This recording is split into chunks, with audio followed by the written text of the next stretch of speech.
नमस्कार दोस्तों, आप सभी का स्टॉक इजी में स्वागत है। दोस्तों आज हम आपके लिए एक ऐसा स्टॉक लाए जिसको सुनकर आप काफी ज्यादा शॉक होने वाले हैं। उसका अगर लाइफ टाइम हाई सुन ले तो आपको लगे बाप रे, इतना से ये इतना कैसे आ सकता है। उसका लाइफ टाइम हाई आप जानते हैं कितना है? 780 यानी 780 रुपीज है। अब इतना ऊपर से वो नीचे गिर चुका है कि वो 60 के आसपास आके इस समय ट्रेड कर रहा है। सोचिए ऐसा शेयर में क्या हुआ कि प्राइस ऊपर से नीचे आ चुकी है और उसको ना ज्यादा टाइम नहीं हुआ लिस्ट हुए, मे बी उसको यहाँ से 5-6 साल ही हुए लिस्ट हुए शेयर को, और उसकी कंडीशन इतनी गंदी हो चुकी है। आप सोचिए कि ऊपर से वो नीचे आ चुका है। अब आप सोचिए ना, इतना जो स्टॉक ऊपर गया था नीचे आ गया, अब उसको वापस उस रेंज में ले जाने के लिए मैनेजमेंट को किस लेवल का यहाँ पे काम करना होगा। तो आज हम यहाँ पे स्टॉक के ना रेड फ्लैग्स को देखने वाले हैं कि कंपनी में ऐसी क्या चीज हुई कि शेयर प्राइस इतना ज्यादा नीचे आ गया है, और आगे से आपको इन सारी चीजों को देखना है आगे चल के। उस स्टॉक का नाम है यहाँ पे ड्रीम फॉक्स सर्विस। आइए हम इसको स्क्रीन में देखते हैं कि इसके रेड फ्लैग्स कब और कहाँ पहचाने जा सकते हैं।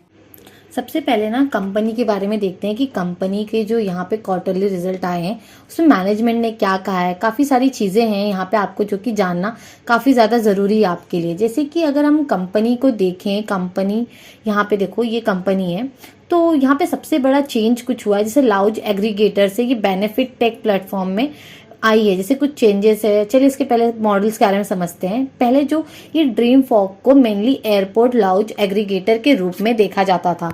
अब मैनेजमेंट कह रहा है कि कंपनी सिर्फ लाउज एक्सेस प्रोवाइड नहीं करना चाहती बल्कि एक बेनिफिट टेक्नोलॉजी प्लेटफॉर्म बनाना चाहती है। अब इसको हम सिंपल शब्दों में कहें तो मान लीजिए पहले क्रेडिट कार्ड लाउज एक्सेस, अब कस्टमर का spending, urge behaviour, personality, benefits, lounge golf and travel, railway, wellness, other lifestyle service.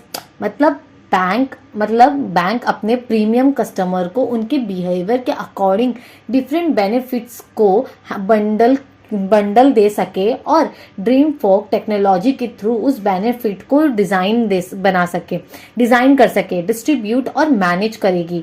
अगर हम इसको एग्जांपल के रूप में समझें तो किसी प्रीमियम क्रेडिट कार्ड कस्टमर को एयरपोर्ट पर सिर्फ लॉज एक्सेस देने के बजाय lounge, airport transfer, food, golf, travel benefits जैसे पर्सनलाइज बेनिफिट्स दिए जा सकते हैं। यही ड्रीम फॉग का एक न्यू बिजनेस मॉडल है।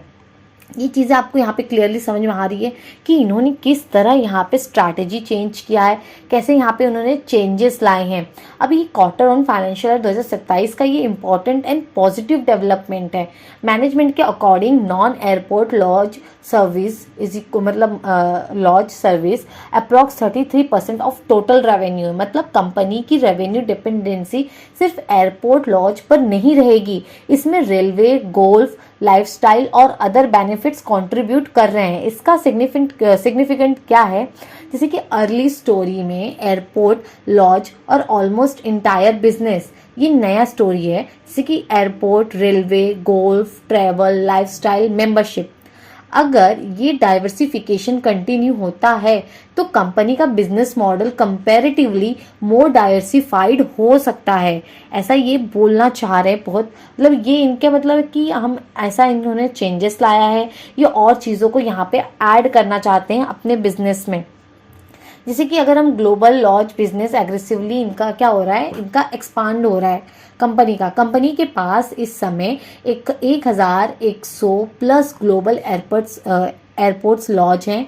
Q1 में 70 प्लस न्यू आउटलेट्स ऐड किए गए थे, लेकिन एक्सपांशन का एक नेगेटिव इम्पैक्ट भी है Q1 में दिखा। कंपनी ने ग्लोबल लॉज एक्सपांशन के लिए अपफ्रंट मिनिमम गारंटी पेमेंट किया। इसी वजह से ग्रॉस प्रॉफिट उनका नेगेटिव 0.9 करोड़, यानी कंपनी का ग्रॉस प्रॉफिट भी नेगेटिव हो गया है। मैनेजमेंट का कहना है कि ये पेमेंट रिकरिंग नेचर का नहीं है, इसीलिए फ्यूचर क्वार्टर में ग्रॉस मार्जिन नॉर्मलाइज हो सकते हैं। इंपॉर्टेंट बात यहाँ पे क्या है कि इसको ब्लाइंडली पॉजिटिव मानना चाहिए, मतलब इसको ब्लाइंडली पॉजिटिव नहीं मानना चाहिए। एक्चुअल इंप्रूवमेंट फ्यूचर क्वार्टर के नंबर से ही यहाँ पे वेरीफाई होंगे, इतना आप चीज़ को ध्यान रखिए। मैनेजमेंट ने कहा कि यहाँ पे चीज़ जो है ये मतलब ये फ्यूचर में आके क्वार्टरली सही हो जाएंगे, लेकिन आपका यहाँ पे क्या रिस्पॉन्सिबिलिटी बनता है, आपको वेट करना चाहिए। क्वार्टरली हर चीज़ पॉजिटिव दिखेगा जैसा मैनेजमेंट बोल रहे हैं, अगर वो चीज़ आपको यहाँ पे होते हुए दिखेगी तभी उस चीज़ को आपको यहाँ पे मानना है। ये ये नहीं कि उन्होंने कह दिया तो आप उसको पॉजिटिव मान के आप उसमें इन्वेस्ट करने लगे। जो यहाँ पे रेलवे लॉज है वो इनका क्या है, नेक्स्ट ग्रोथ इंजन है। किसका, कंपनी का। उन्होंने बात किया ना इसके बारे में कि हमारा यहाँ पे ग्रोथ इंजन बनने वाला है। अब सुनिए, रेलवे लॉज बिजनेस को मैनेजमेंट एक मेजर अपॉर्चुनिटी के रूप में देख रहा है। कंपनी का क्लेम है कि रेलवे लॉज कवरेज जो कि 100% इंडिया कवरेज तक पहुंच चुकी है और इनका 10-11 हॉस्पिटैलिटी एक्विजिशन से कंपनी को रेलवे लॉज ऑपरेशंस पर ज़्यादा कंट्रोल मिला है। इन्वेस्टमेंट कितना चाहिए यहाँ पे, लोकेशन और साइज के अकॉर्डिंग 1.5 करोड़ और से लेकर 5 से 6 करोड़ का इनको कैपेक्स पर लोकेशन हो सकता है। इतना इनको कैपेक्स करना होगा। अभी इतना मतलब बोल रहे हैं, ये प्लानिंग है कि इतना हो सकता है। अब इसके अलावा सिक्योरिटी डिपॉजिट रेलवे को इनिशियल एडवांस भी देना पड़ सकता है, यानी रेलवे बिजनेस अट्रैक्टिव हो सकता है, लेकिन इसमें अपफ्रंट कैश रिक्वायरमेंट की भी सिग्निफिकेंट है। अब मैनेजमेंट का एस्टीमेट क्या है, अब सुनिए मैनेजमेंट का एस्टीमेट सुनिए, approx 500 crore opportunity over 5 year, लेकिन ये एक्चुअल गारंटीड रेवेन्यू नहीं है। ये मैनेजमेंट का एस्टिमेट अपॉर्चुनिटी साइज्ड है, मतलब यहाँ पे वो एस्टिमेट कर रहे हैं कि इतना हो सकता है, लेकिन ये गारंटी नहीं है। आपको वेट करना है, क्वार्टरली तो आपको देखना ही है, आपने ऐसे छोड़ नहीं सकते, आपको क्वार्टरली रिजल्ट देखने होते हैं। अगर हम इनके गोल्फ बिजनेस को भी देखें तो वो भी एक्सपांड हो रहा है। ड्रीम फॉग का गोल्फ नेटवर्क भी साइजेबल है। India 80+ golf outlets, international 860 plus golf courses, ये कंपनी के ब्रॉडर लाइफस्टाइल प्लेटफॉर्म स्ट्रैटेजी का पार्ट है। मतलब कंपनी एयरपोर्ट लगेज के बाहर भी यहाँ पे प्रीमियम लाइफस्टाइल बेनिफिट्स प्रोवाइड करना चाहती है। ये जो ड्रीम फॉग क्लब है ना, ये B2C मॉडल है इनका, जो ये इंटरेस्टिंग स्ट्रैटेजिक चेंजेस है। पहले कंपनी प्राइमरली B2B मॉडल में थी। अब जैसे कि बैंक कार्ड नेटवर्क है वो ड्रीम फॉग, फिर कस्टमर। अब ड्रीम फॉग डायरेक्टली कस्टमर को मेंबरशिप शेयर सेल करना चाहती है। क्लब की 3 टायर्स है, जैसे कि वाइट, ऑरेंज, ब्लैक मेंबरशिप का प्राइस 50,000 है। अब मैनेजमेंट के अकॉर्डिंग यहाँ पे ब्लेंडेड एवरेज प्राइस रफली 30,000 के आसपास है, लेकिन अभी इसका रेवेन्यू कंट्रीब्यूशन बहुत छोटा है, वेरी मिनिकुल्स है, मतलब बहुत छोटा सा है। मार्केटिंग पुश अभी स्टार्ट हुआ है, इसीलिए ड्रीम फॉग क्लब को अभी फ्यूचर अपॉर्चुनिटी समझो, करंट रेवेन्यू ड्राइवर नहीं। ये चीज़ आपको समझ में आ रही है ना, यहाँ पे क्या हो रहा है, ये अभी ग्रोथ फेज में है। मतलब यहाँ पे आप देखो तो हर एक चीज़ ग्रोथ में हो रही है, एक्सपांड करने की बात कर रही है, अपनी बिजनेस को अभी कुछ ना कुछ उसमें ऐड करने की बात कर रही है, अपनी स्ट्रैटेजीज को यहाँ पे वो रीसेट करने की बात कर रही है। हर एक चीज़ यहाँ पे थोड़ा चेंज होते हुए दिख रहा है, कुछ चीज़ें यहाँ पे ऐड होती हुई हमें दिख रही है। तो क्या दिख रहा है कि कंपनी इस समय ग्रोथ फेज में, ये चीज़ हमें यहाँ पे साफ समझ में आ रही है ना कि इस समय ये ग्रोथ फेज में है। Q1 में कंपनी ने 3 important APAC client wins disclose किए थे। इंडोनेशिया, एक लार्ज इंडोनेशियन बैंक के साथ प्रोग्राम ऑलरेडी लाइव हो चुका है। सिंगापुर, एक लार्ज कार्ड नेटवर्क का प्रोग्राम मंथ एंड या तो नेक्स्ट मंथ लाइव होने वाला था। एक और सिंगापुर बैंक के साथ इन्होंने इंटीग्रेशन चला रखा था, और ये इंपॉर्टेंट है क्योंकि कंपनी मिडल ईस्ट में प्रेशर फेस कर रही है। तो APAC expansion future volume growth का यहाँ पर अल्टरनेटिव सोर्स यहाँ पे बन सकता है।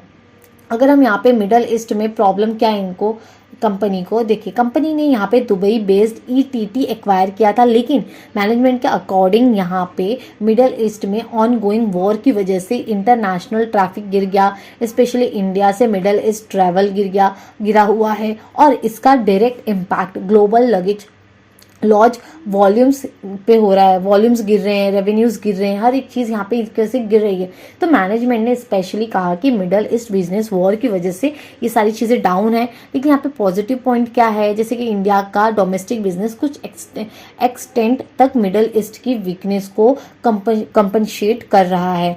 तो ये चीज़ें यहाँ पे इसके लिए काफ़ी पॉजिटिव होती दिख रही है।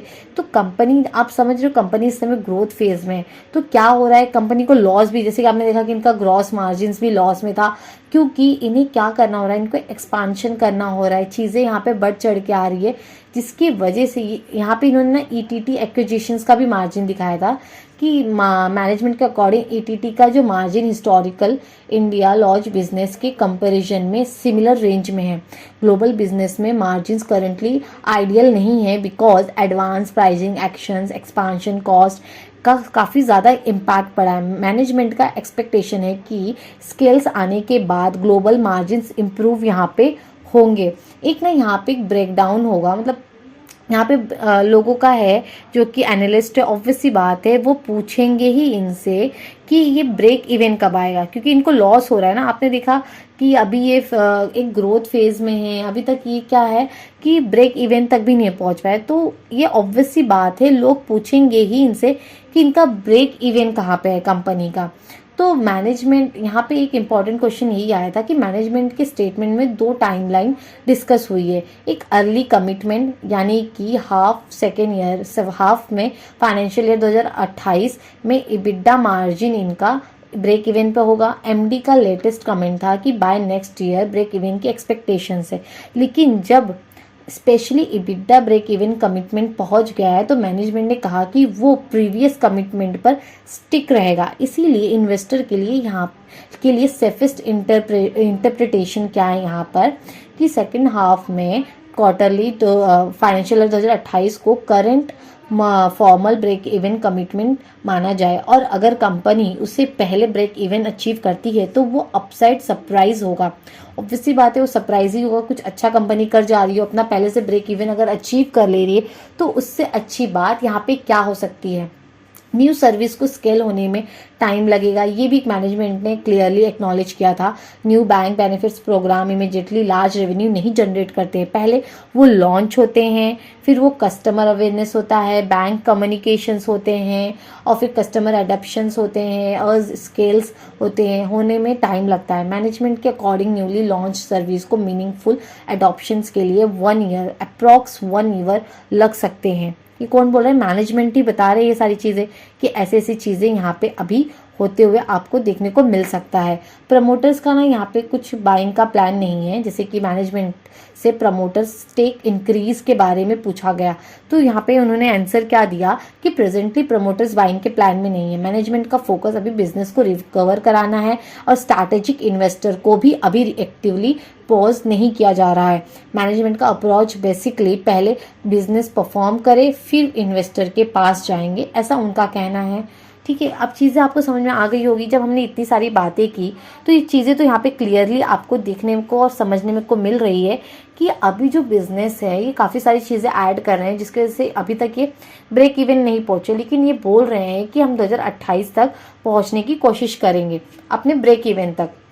तो यहाँ पे क्या दिख रहा है कि अभी इसमें अपॉर्चुनिटी, मतलब आप इसको अपने वॉच लिस्ट में रखिए। मैनेजमेंट के अकॉर्डिंग इसको आप अभी अपने वॉच लिस्ट में रखिए। जब आपको ग्रोथ दिखे, जो मैनेजमेंट बोल रहे हैं वो एग्जीक्यूट होते हुए दिखेगा ना, तभी आपको ट्रस्ट करना चाहिए।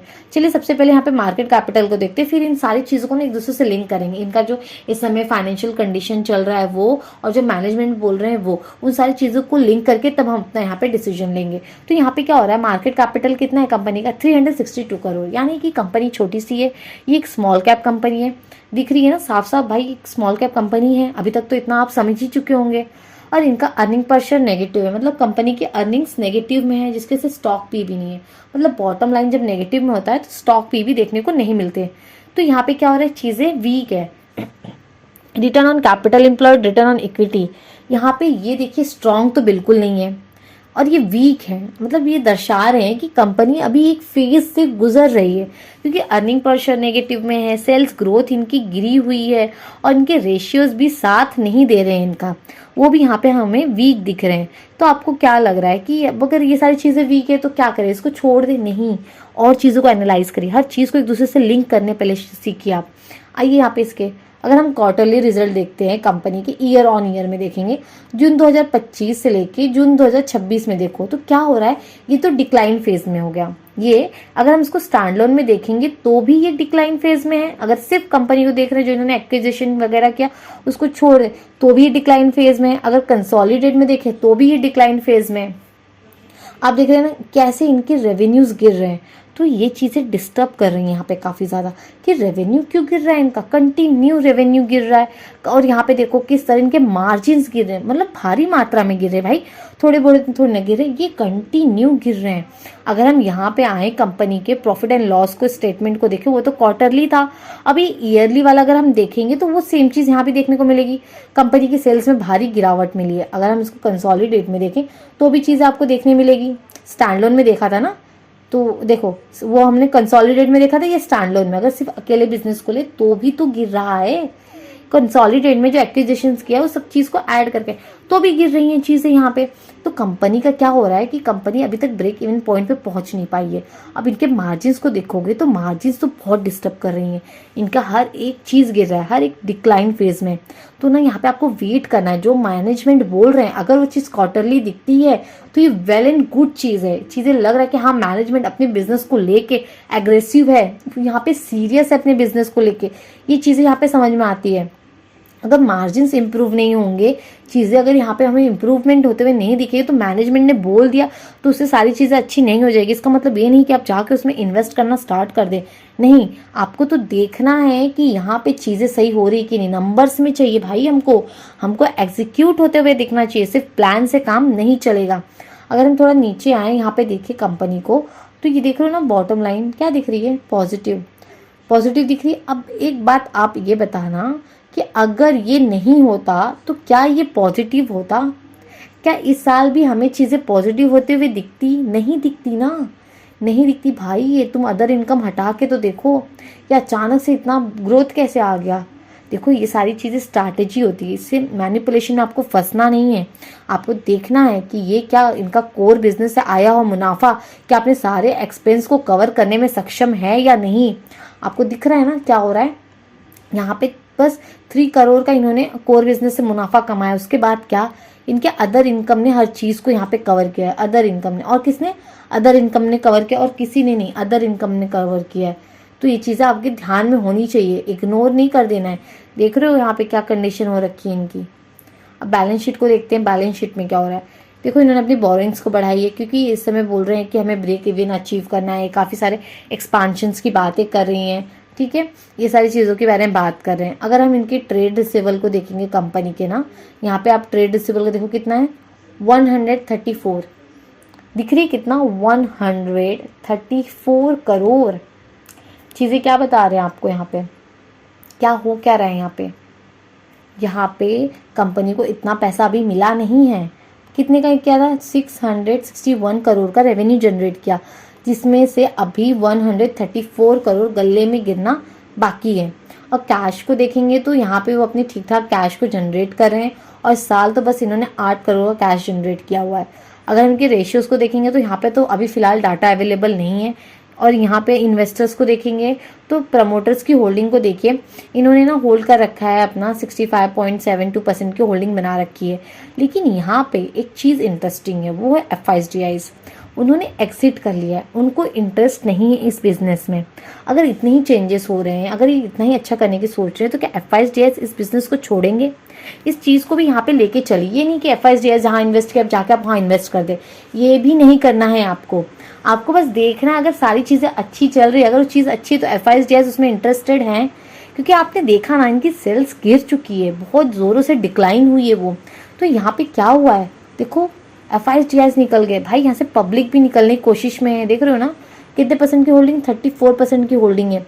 एक टाइम था यहाँ भी 1,22,000 लोग बैठे थे, लेकिन आज यहाँ पे उन्होंने अपनी होल्डिंग एकदम तुरंत घटानी स्टार्ट की। तो देखो मात्र 97,700 लोग बचे, मतलब वो भी निकलना चाह रहे हैं। क्यों निकलना चाह रहे हैं? ऑब्वियस सी बात है ना, शेयर प्राइस गिर रही होगी। ये देखो शेयर प्राइस गिर रही है ना, तो वो तो भागेंगे यहाँ से। देखो अगर हम यहाँ पे ऐसे लाइन रखें, ये कब का था अगर आप देखोगे तो 2023 से गिरना इन्होंने स्टार्ट कर दिया है। तो क्या हो रहा है, देखो अगर एक लाइन यहाँ, ये देखो ये तो गिर गए, बहुत गंदा गिर गए। देखो ये देखो गिर गए ना। अब कैसे ऊपर जाएंगे? आप 800 से गिर रहे हो भाई साहब, आज नहीं गिर रहे हो आप 800 से नीचे गिरे हो, 846 से। ये भी कोई बात हुई? आप इतने ऊपर से नीचे गिर रहे हो, ये क्या मतलब जो यहाँ पे फंसा होगा, जिसने यहाँ पे पैसा लगाएगा, उसकी क्या कंडीशन हुई रहेगी, वो तो बर्बाद हो गया होगा ना। अगर आप इसके अंदर कुछ भी पैसा लगाते। ये लिस्ट ही कब हुआ था, देखो 2022 में लिस्ट हुआ है। कब हुआ था, 2022 में तो लिस्ट ही हुआ है ये। और उसकी कंडीशन देखो क्या हो गया। कब यहाँ पे इसकी कंडीशन ख़राब हुई, ये गिरना स्टार्ट ही किया अगस्त से।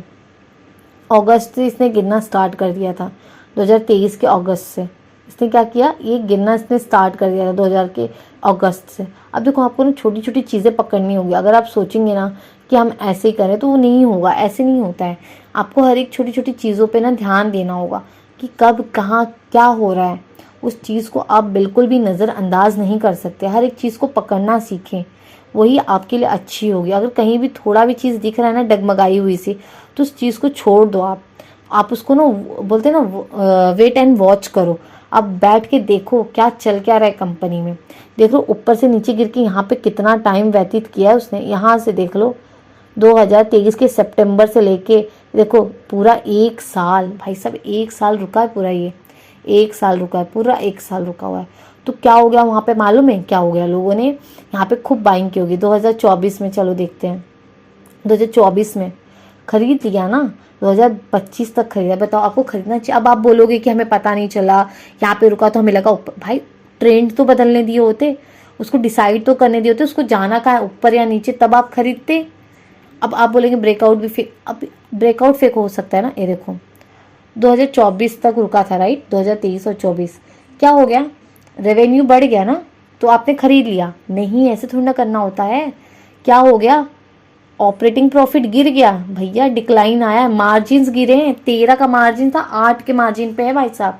तो क्या ये चीज़ आपको सिग्नल नहीं दी, क्या आपको इसने यहाँ मौका नहीं दिया निकलने, दिया, लेकिन आपने आंख बंद कर लिया। आपने, किसी और ने नहीं, आपने आंख बंद किया है। ये रिजल्ट आने का तो वेट करते, इस चीज़ को तो स्टडी करते कि सेल्स गिरी है ना। वही तो, नंबर्स झूठ बोलेंगे ही नहीं आपसे, नंबर्स ने झूठ बोला भाई, नंबर्स ने झूठ कहा कि आपसे। यहाँ पे तो चीज़ आई, लेकिन इसने तो, ये तो आर्टिफिशियल है, बना दिया लोगों ने, लेकिन इस चीज़ को थोड़ी ना छुपा सकता था, ये चीज़ को थोड़ी ना छुपा पाएगा। देखो आपके आंखों के सामने दे दिया, तो भी आपने इसको नज़रअंदाज किया। जिसका हर जाना यहाँ आपको भरना पड़ रहा है, यहाँ देखो, यहाँ पे भरना पड़ रहा है उसका हर जाना। कहाँ आ गया 67। सोचो ना यार कि मतलब एक टाइम था 846 पे जो ट्रेड कर रहा है, वो आज आके 67 पे है। यही बात है ना, हम आपको हर वीडियो में यही समझाते हैं, नज़रअंदाज मत करिए, छोटी छोटी चीज़ को पकड़िए। क्वार्टरली वो कैसा परफॉर्म कर रहा है उसको देखो। 2023 का जब हो गया चीज़ें, ठीक है, 2023 से जब आगे निकला, तो जब यहाँ से पहला क्वार्टर आया होगा 2024 का, तो वो तो आपको देखना चाहिए था। क्या यहाँ पर है 2024 का फर्स्ट क्वार्टर, ये 2024 का फर्स्ट क्वार्टर, ठीक है। अब आप यहाँ पे क्या देखने को मिल रहा है, आप बोलोगे देखो रेवेन्यू बढ़ा, प्रॉफिट बढ़ा, तो मार्जिन्स क्यों नहीं बढ़े, मार्जिन्स क्यों नहीं बढ़ रहे। अब आपको ये सारी चीज़ों को तो लिंक करना है। देखो मार्जिन्स भी नहीं बढ़े थे, और यहाँ पे इन्होंने सेल भी किया था, अपनी होल्डिंग को सेल भी किया हुआ था इन्होंने, अपनी होल्डिंग सेल घटाई थी, हाँ घटाई थी। इस चीज़ को इग्नोर करोगे क्या? अब आप यहाँ पे ये सारी चीज़ें इग्नोर करने के लिए बनी हुई हैं क्या? नहीं बनी हुई हैं। आप क्यों कर रहे हो? इन्होंने अपने फिक्स असेट को भी सेल किया था इस टाइम पे 2022, 23, 24 इन्होंने अपने फिक्स असेट को भी सेल किया हुआ था। क्या ये भी आपने इग्नोर किया? आपकी गलती है ना, ये इग्नोर करने के लिए नहीं बनी। फाइनेंशियल्स कभी झूठ नहीं बोलेंगे, नंबर्स के अंदर ताकत नहीं झूठ बोलने की, तो उनकी आदत नहीं है, उनको नहीं झूठ बोलने आता। वो आपकी आंखें हैं जो उनके नंबर्स को नहीं पढ़ पा रही, तो उसमें उनकी क्या गलती? आपको पढ़ना पड़ेगा, नंबर्स को समझना होगा, एक एक नंबर्स को पढ़ना सीखे। वही हम बोल रहे हैं ना कि कभी किसी एक चीज़ को देख के डिसीजन मत लीजिए, हर एक चीज़ को लिंक करो। आप पहले आप लिंक करो। मैनेजमेंट ने इतनी सारी बातें कही, वो बोल रहे हम इतने से इतना ग्रोथ करेंगे, हमारा ये है कि हम ब्रेक इवन को टच करें। ठीक है, आप कर लो ब्रेक इवन को टच, तब लोग आपके इसमें इन्वेस्ट करेंगे। आप करो तो पहले क्वार्टरली तो रिजल्ट्स दिखाओ अपने, क्वार्टरली दिखाओगे, अगर चीज़ें अच्छी होती जाएंगी तो ऑब्वियस सी बात है सब आएंगे, FIs आएंगे खरीदने, हम आएंगे, खुद खरीदने आएंगे। लेकिन चीज़ों को अच्छी तो करो, मैनेजमेंट का एफर्ट्स तो दिखे। आप अगर इतनी अच्छे, तो इतनी चीज़ों को नीचे क्यों गिरने दिया? ये भी तो है, आप पहले ही अपने आप को सुधार लेते तो चीज़ें इतनी नहीं बिगड़ती ना। चीज़ें तो अब बहुत ज़्यादा बिगड़ गई हैं। इसको सुधारने में मैनेजमेंट को अपना अव्वल दर्जा का परफॉर्मेंस दिखाना होगा, तब जाके चीज़ें यहाँ पे सही लगेंगी। इसलिए कहते हैं कि हमेशा चीज़ों को एनालाइज करिए, उस चीज़ को देखिए कि वो सही दिशा में जा रही है या नहीं। तो दोस्तों आज के लिए मैं ही रुकते हैं। अगर वीडियो आपको यूज़फुल लगा है तो लाइक, कमेंट, सब्सक्राइब ज़रूर करें।